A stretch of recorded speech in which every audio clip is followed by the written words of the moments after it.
Nicolas Cage.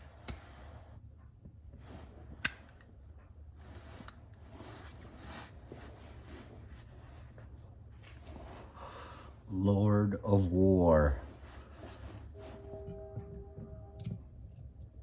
Let's hold on to that thought for a second. I see how there's this thing where Poland wants to give the Ukraine some of their tanks that they bought from Germany. Rightfully so.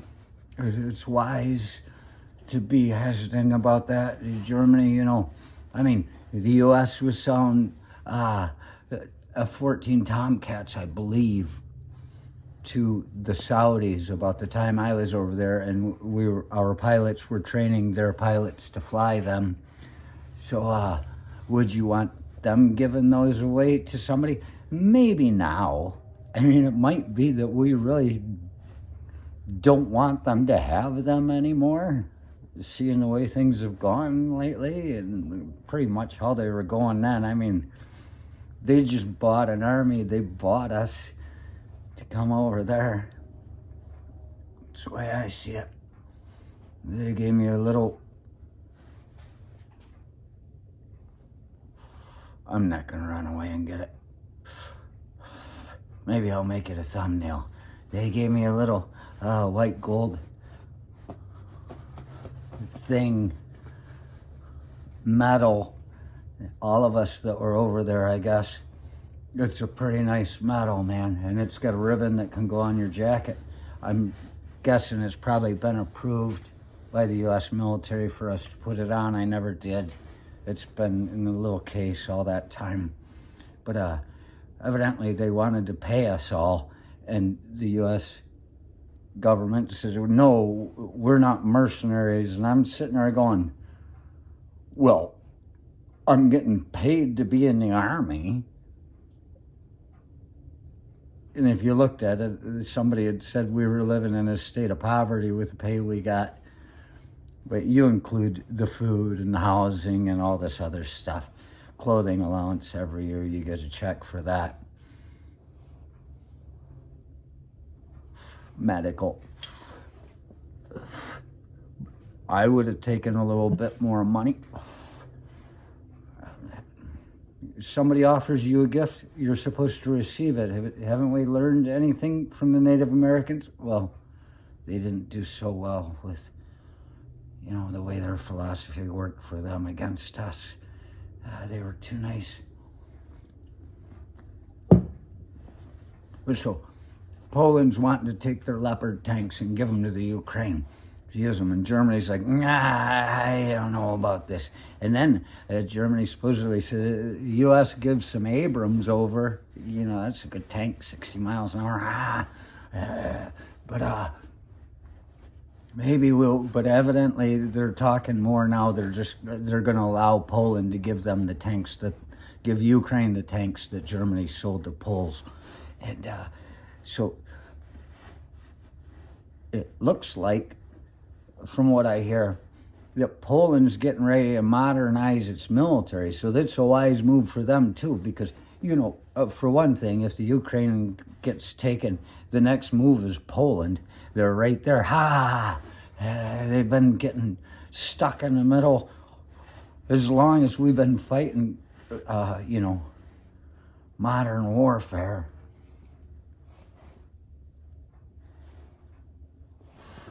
So they can get rid of that. And if Germany says, okay, you take that, we'll sell you these other ones that are better. So they're modernizing their military. They're amping it up because they got to be ready for what's coming. And so there's that. And not only does Germany get more money for selling more military equipment to Poland, but they also get a test run on it. See, this is the neat thing. We came down into Riyadh to fly up to the western flank of Iraq. We were in Riyadh at the time they had us there.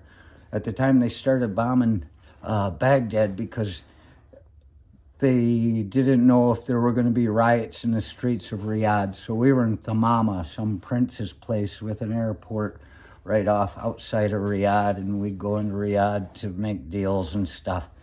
But so we were there for that, and while we were there were a couple nights. Oh, there's one. There'd be a call coming in, and we'd go out and look, and there'd be a Scud missile coming in, and here's our Patriot missile. You could see it and blow up in the sky. It's like, wow. And I'd never heard of a Patriot missile before we got to Saudi and Iraq. They'd just come out. I'd never heard of them. And so what was that? That was us sitting there and watching as we tested our new sword, Tsugiri, testing one's new sword. You take it out, you cut some guy down coming out of the barber shop, and it's okay. I got a new sword, got to see if it works. Japan was okay with that sort of thing. And so this gives Germany an opportunity to sell some stuff. And like the Lord of War, Nicolas Cage, he was just one guy selling to all the world. And now you've got the Lords of War. They are putting all this stuff out there to see how this works. It's like a sale of the century, man. Let everybody see how your gear works. Who wants to buy next? And it's even better because like we were over there watching this shit ourselves. It was the first time I saw it had night vision goggles. Wait, no, a new night vision goggle. And it was the first time I'd ever heard of GPS. They gave it to us in the desert and we used it. I mean, that's how you find out if your shit works. And then you give it to the public. Dumb it down a little bit. But here we are with Ukraine getting attacked. And we're seeing how Russia fights from afar without having to deal with the loss, which isn't always the best educational aspect of a thing, is watching it. Sometimes it's better to be in it because theories aren't always law, and a hypothesis is far from a theory. You got to see how things work.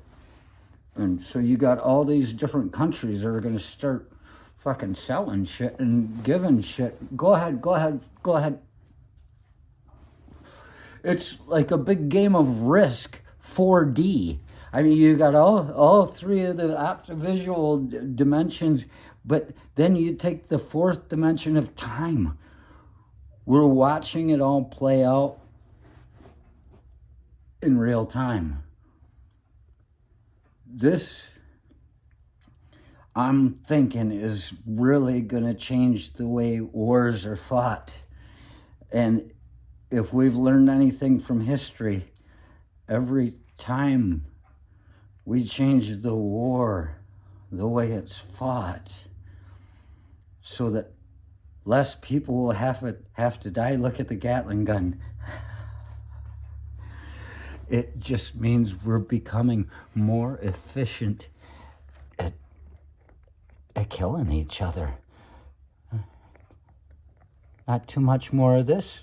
We won't have to worry about global warming, and the planet will heal much quicker for the other persons, the animals that live here. Go fish.